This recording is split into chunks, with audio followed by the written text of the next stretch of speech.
Bienvenue à ces magazines Parlons Profession, chers téléspectateurs. Vous qui êtes déjà habitués à suivre ces magazines qui fait la promotion de personnes qui exercent un métier, de personnes qui pratiquent une profession et aussi des personnes qui sont en fonction. Bonjour à tous et à toutes. Aujourd'hui, qu'est-ce que nous allons découvrir? Vous voyez déjà les décors.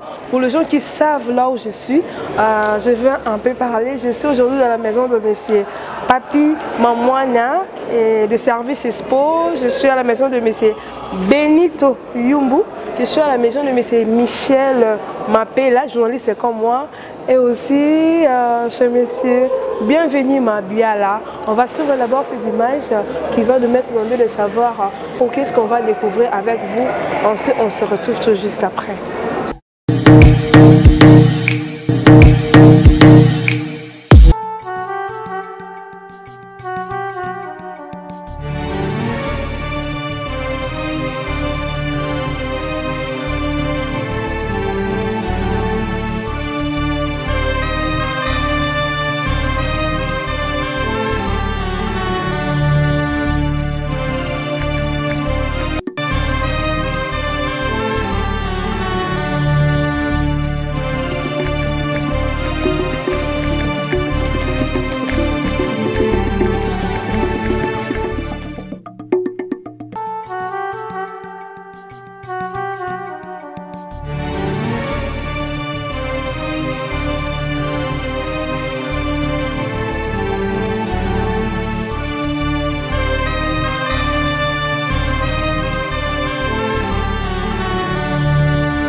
Bienvenue à votre magazine Parlons Profession, un magazine qui fait la promotion de personnes qui exercent un métier, de personnes qui pratiquent une profession et aussi des personnes qui sont en fonction. Vous avez suivi les images, je pense qu'à la maison, vous vous demandez c'est quoi encore, qu'est-ce que vous allez découvrir, qu'est-ce qu'on va parler dans ces magazines qui fait la promotion de personnes qui sont dans une fonction, métier quelconque. Je vous présente à mon invité, il s'appelle le professeur Henri Boudjoko, il est muséologue, il est directeur du musée, il est aussi professeur historien de l'art. Aujourd'hui on va parler concernant sa profession étant historien de l'art. Et quand on parle de l'historien de l'art, c'est quoi exactement à qui j'ai dit bonjour professeur Henri Boudjoko? Bonjour madame. Vous allez bien? Oui, je vais très bien. Ça fait longtemps, je vous vois pas. Vous trouvez que c'est vraiment difficile ces derniers temps? Effectivement, nous sommes là en train de de protéger ce patrimoine de la nation. Ok, merci. Vous êtes historien de l'art. On avait eu à parler avec vous concernant le musée, concernant votre fonction. Mais aujourd'hui, j'aimerais qu'on parle sur l'histoire de l'art. Vous étant historien de l'art, qui est d'abord un historien de l'art? Oui, l'historien de l'art, c'est celui qui s'intéresse à l'art d'une manière générale, ou oui, à l'histoire de l'art, l'évolution, la fonction, l'utilité, et même les sens même des objets. Okay. Moi, je me suis spécialisé dans l'art africain, l'art que nous appelons communément l'art traditionnel, l'art de nos ancêtres. Et c'est pour vous dire que nous, là, nous étudions un peu cette histoire, disons cet art, comment il a évolué et pourquoi on l'a utilisé et qu'est-ce qu'il a fait réellement dans le développement, dans l'évolution, dans l'histoire même de la culture. Mais dans notre pays, vous n'êtes pas vraiment très connu. Hein. C'est quoi le problème? Bon, vous savez, les gens, quand on parle de l'art, souvent c'est l'art dramatique, c'est la littérature, parfois c'est l'art plastique, mais qui est l'art contemporain. Et l'art traditionnel qui a été produit par nos ancêtres, depuis un certain temps, les gens l'ont accusé de fétichisme.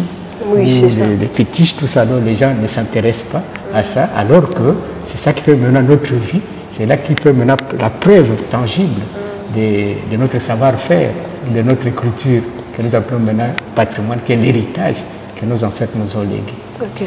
Professeur Henri Boudjoka, historien de l'art, il y avait beaucoup de professions à faire, il y avait beaucoup de spécialités. Pourquoi vous avez seulement choisi d'être historien de l'art africain? Je me suis intéressé à ça partant d'abord de ma culture. Alors, mon père avait un oncle qui était vraiment un bon sculpteur de la contrée. Alors, en allant à l'université, mon père m'a dit qu'il fallait que je puisse maintenant pérenniser cette connaissance-là de son oncle.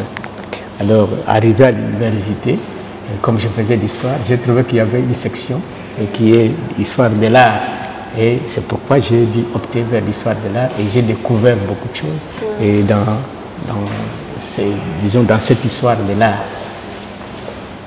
Donc c'est ce qui vous avait motivé de... Oui, ça m'a beaucoup motivé puisque j'ai commencé à voir les objets d'art par rapport aux signes graphiques, aux idéogrammes, aux pictogrammes qui sont représentés. Et je me suis dit, est-ce que ce n'est pas un secret dedans? Et je me suis intéressé effectivement à la sémiotique en cherchant maintenant les vrais sens. Et j'ai trouvé que effectivement les objets d'art constituaient un métalangage. Donc c'est vraiment une source d'histoire par excellence. Donc on peut écrire l'histoire à travers nos objets. Historien de l'art, M. Henri Boudjoka. Henri Boudjoka, s'il faut dire, aujourd'hui, beaucoup de jeunes ne s'intéressent pas à ça. On se dit qu'il n'y a pas l'argent dans ça. Pourquoi les jeunes peuvent vraiment embrasser cette profession? C'est une profession, il faut dire.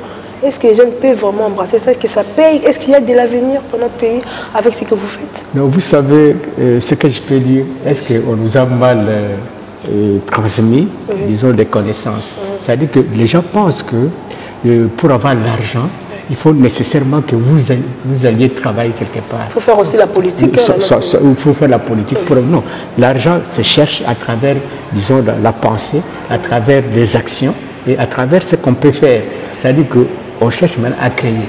À partir de l'histoire que nous faisons ici, on peut voir de voies et moyens comment rendre ça, disons, une industrie artistique.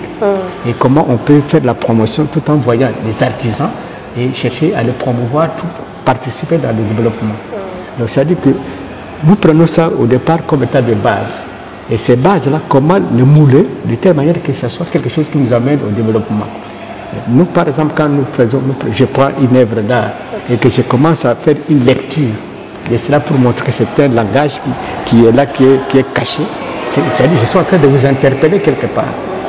Disons, en cherchant maintenant à faire parler ces objets, j'ai trouvé que ces objets-là, par rapport à la définition même de l'art africain, qui est un art utilitaire, donc utilitaire, qui est un art fonctionnel et symbolique, et j'ai trouvé qu'effectivement, ça contribue dans la vie.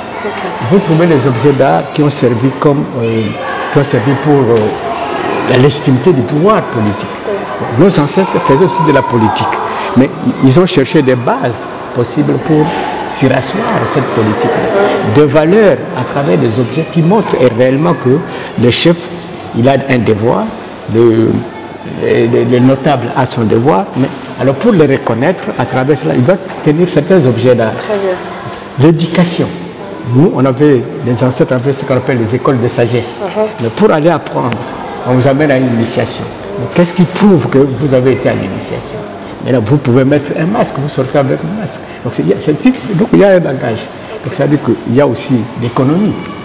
Dans l'économie, il y a des échanges. Ce qu'on a échangé, il y a aussi des objets d'art qui ont intervenu. Alors dans les croyances, nous savons que nous sommes reliés quelque part avec nos ancêtres, reliés avec le monde invisible, l'écosystème, tout ça. Mais il y a des objets qui montrent que ces gens-là devraient le faire. Et nous avons aussi la communication. Aujourd'hui, nous avons des téléphones. Et nous avons aussi notre manière, on en avait aussi pour communiquer à distance ou de près. Alors, la musique elle-même qui intervient à toutes les instances de la vie.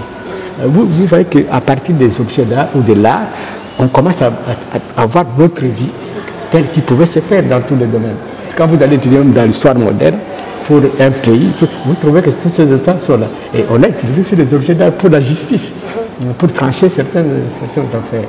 Et vous voyez que tout ça, donc nos ancêtres ont essayé d'établir leur vie, montrer leur vie à travers les objets et qui sont devenus maintenant comme étant des sources par excellence pour nous parler de l'histoire. Donc on pouvait confirmer à la jeunesse que quand un jeune se donne à l'art, à devenir un historien, il peut se retrouver dans la vie. C'est ce qu'il pouvait dire. Effectivement, c'est-à-dire que c'est quand vous avez tous ces éléments-là, vous vous inspirez de cela. Que ce soit même des artistes contemporains. S'ils s'inspirent à l'art traditionnel, ils trouvent des éléments. Picasso, et Matisse, tous, ils se sont inspirés à notre art. Mais nous qui vivons cet art, pourquoi ne pas aussi trouver des points de référence pour essayer de promouvoir? Un art, disons, quelqu'un qui s'intéresse à l'art comme ça, il peut conseiller et des gens qui s'emploient dans certaines choses. Et vous voyez même dans l'art, il y a une industrie qui produit ces objets-là, la sculpture. Alors, à partir de la sculpture, vous pouvez aussi produire, ça peut les rendre aussi, disons, les rendre aussi productifs. Donc là, ça n'empêche pas. C'est question de savoir comment le faire, et pourquoi on le fait, et qu'est-ce qu'on a comme objectif. Historien de l'art, vous le jeune, nous le jeune, donc si vous embrassez cette profession, vous allez vous retrouver dans l'avenir, comme a dit le professeur Henri Boudjoko, il est historien de l'art. Parlons un peu de notre art. Est-ce que dans notre pays, il y a une référence, si on parle de l'histoire de l'art congolais, y a-t-il une référence de l'histoire de l'art congolais? Si nous parlons de... Nous, on préfère parler de l'art du Congo que de parler de l'art congolais. Pourquoi? Parce que dans l'art congolais, souvent les artistes modernes utilisent l'art congolais. Mais nous, dans la société pour l'art traditionnel, nous préférons parler de l'art du Congo. Pourquoi? Puisque la RDC a au moins plus de 450 peuples. Et chaque peuple a un style de l'art. Mais ça répond aux mêmes lois. Parce que quand vous allez voir par un masque qui est un masque teke, et un masque pendé, un masque par exemple rega, ça va répondre aux mêmes conditions. C'est-à-dire que ça montre cette unité dans la diversité. Et c'est d'abord un art qui est utilitaire. Qu'est-ce qu'on voudrait dire? Ce qui va salir yango. Et ça, quand on a texte au sali yango, botasengi, au pesier pour assaler yango.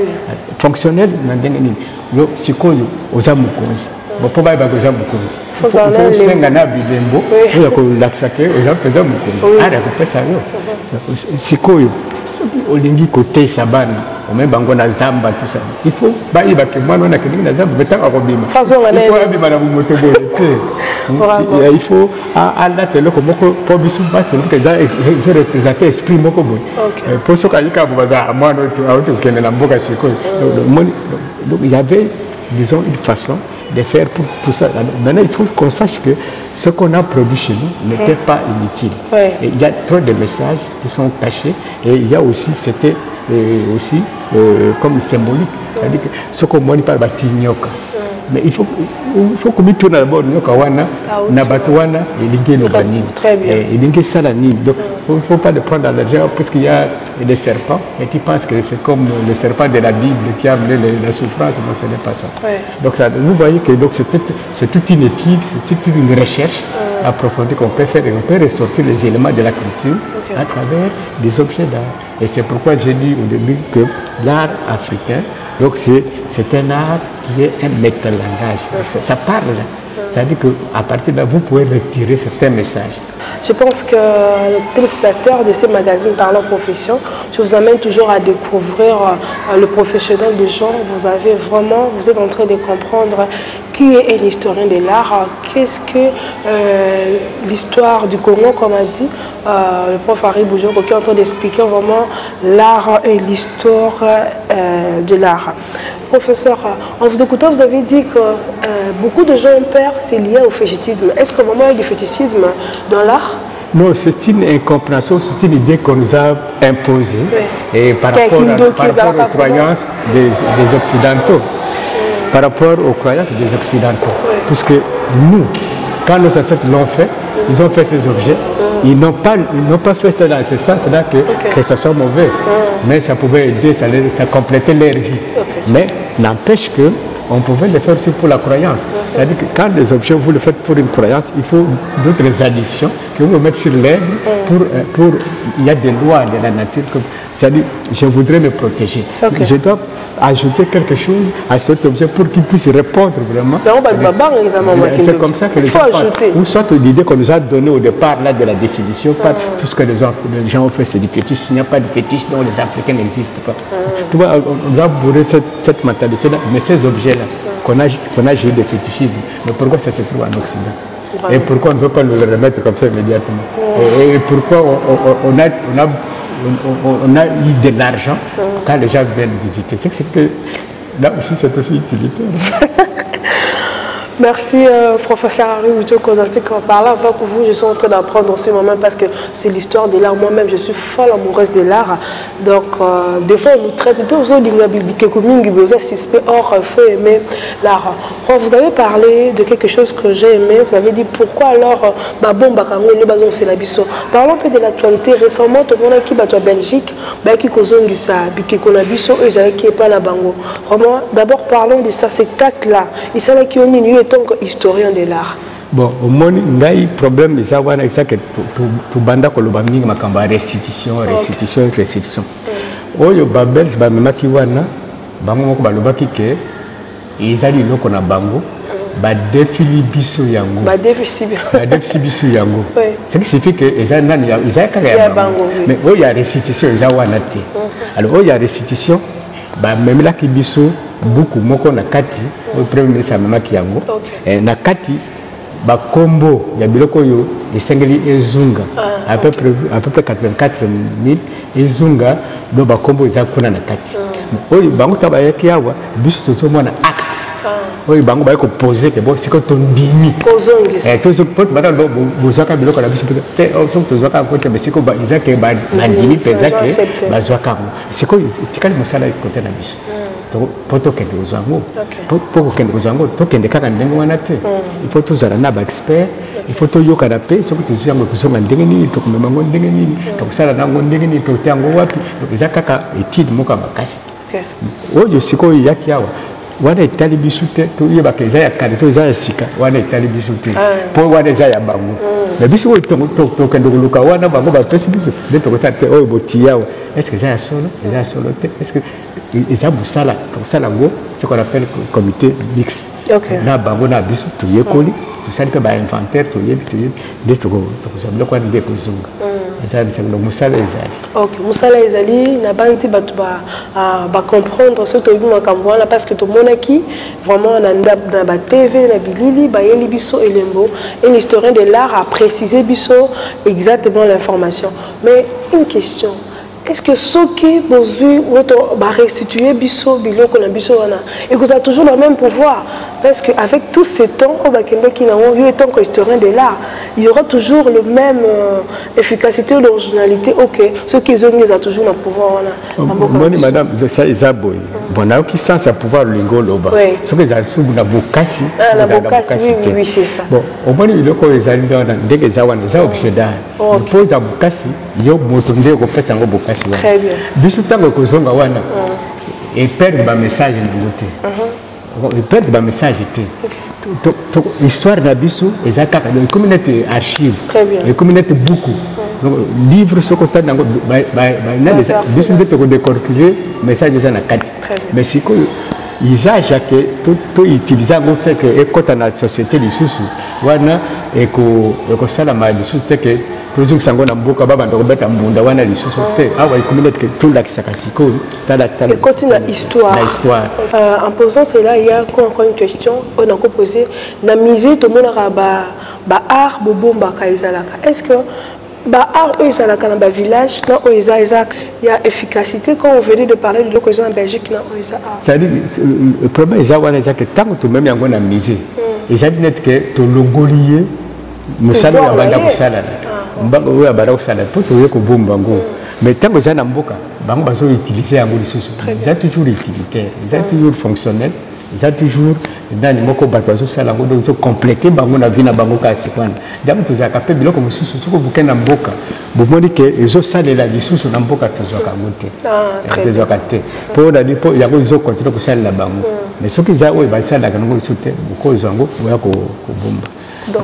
Donc au musée il y a deux œuvres bah art eza bossa et la oh lamboka bassa et la kasute ça a plus de pouvoir s'il faut dire parce que nous va banga kasuna ke kuna pouvoir tout ça beaucoup pouvoir wana et cause à la maison ils sont animés les gens ils sont animés mais il faut beaucoup pour ça il faut beaucoup animer yango lisusu oh yamboka bato animé bokaka mais oui biso ndenge comme wa donc animé surtout mbonda wana ndenge fandi wana toujours bête en sauter mais na mboka kuna bango bazo sala donc c'est ah bato sala kana sauter mais kuna bazo sala vraiment différence mais ezaka iloko yotaka kambo mboka.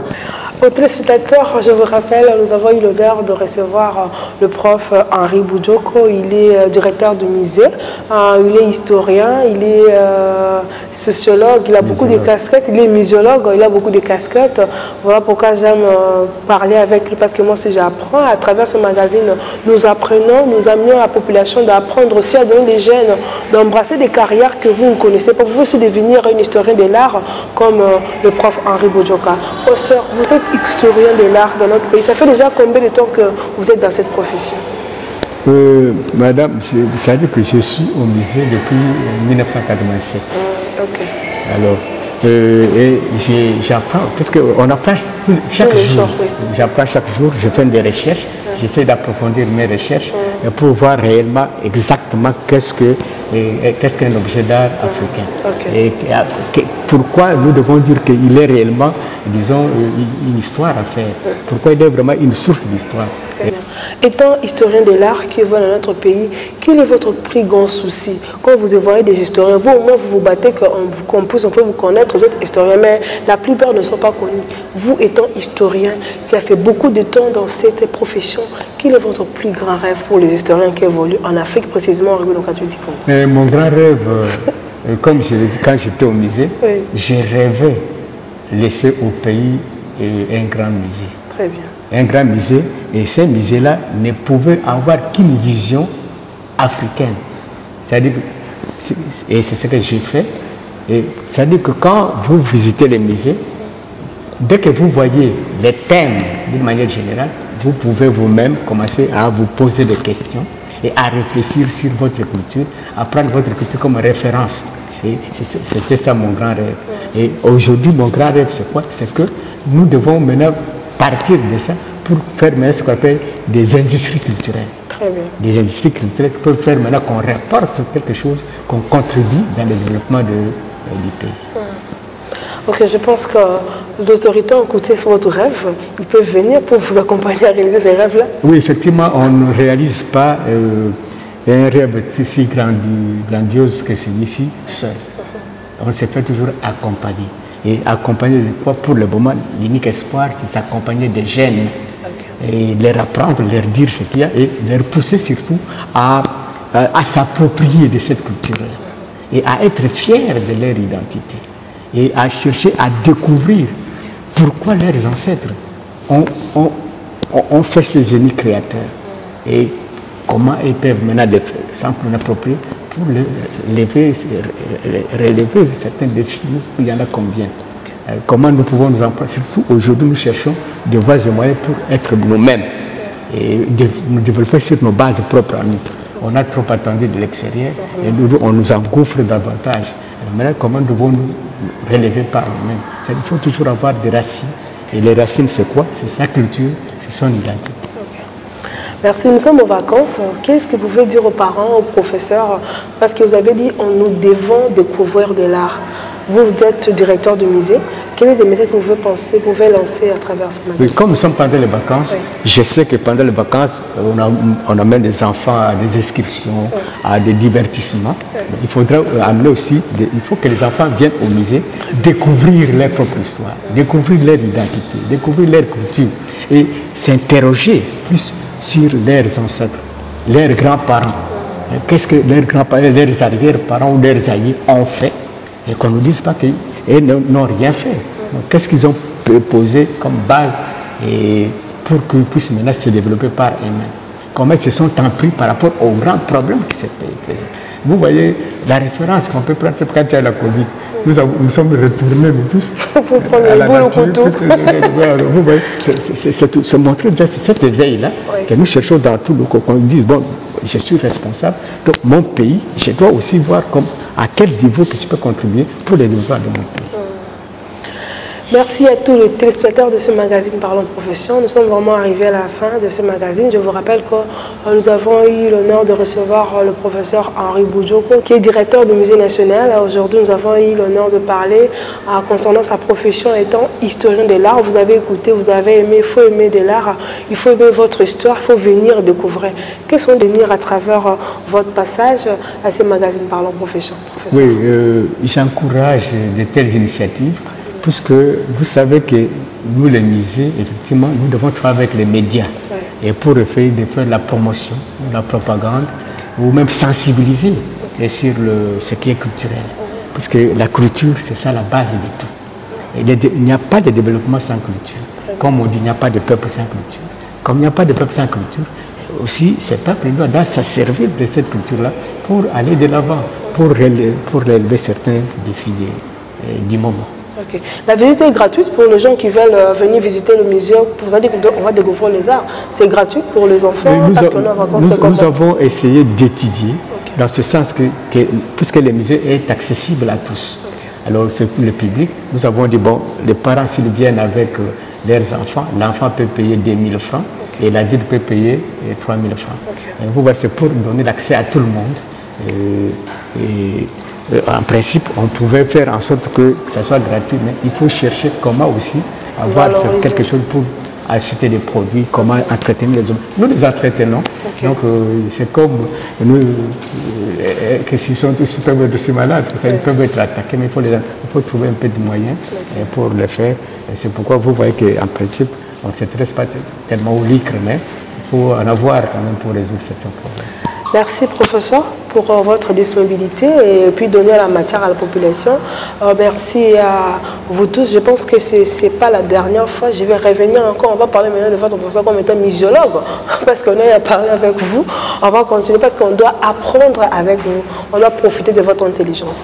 Merci à tous les téléspectateurs. Merci à toutes les personnes qui ont participé à ce magazine. Là, je vois Cédric Kalemba qui est toujours là, derrière la caméra. Merci à Metse Yula. Merci à Detefa l'Arc-en-Ciel. Merci à DT Tituliyongi. Merci à tous mes partenaires, vous qui n'hésitez jamais de sponsoriser ces magazines. Je vois la Fondation Guillaume Mukasa Matondo, donc je vous attends, on doit faire le tournoi de Kinshasa. Donc, merci à M. Bienvenu, merci à M. Benito, il y a M. Michel Mapela. Merci à vous. Merci à tous les téléspectateurs. Merci à tous les fidèles qui n'hésitent jamais de m'appeler. 21h soir, concert télévision. Dimanche à 17h30. Mardi 15h30. Jeudi 2h30. Et plusieurs rediffusions que la chaîne propose à ces magazines. Car nous sommes là pour promouvoir le professionnel. N'hésitez pas de nous appeler. Vous avez la matière. Appelez-nous. On a besoin que les professions s'ouvrent dans notre pays. Il n'y a pas seulement la politique, il y a plusieurs professionnels, mais ils sont méconnus. Aujourd'hui, nous avons l'honneur de parler avec une historienne de l'art. Demain, peut-être sera vous l'informaticien. Demain, c'est par exemple les personnes qui sont dans les forages. Appelez-nous, nous serons là pour vous. Comme je dis souvent, on se retrouve très prochainement et à très bientôt. Merci.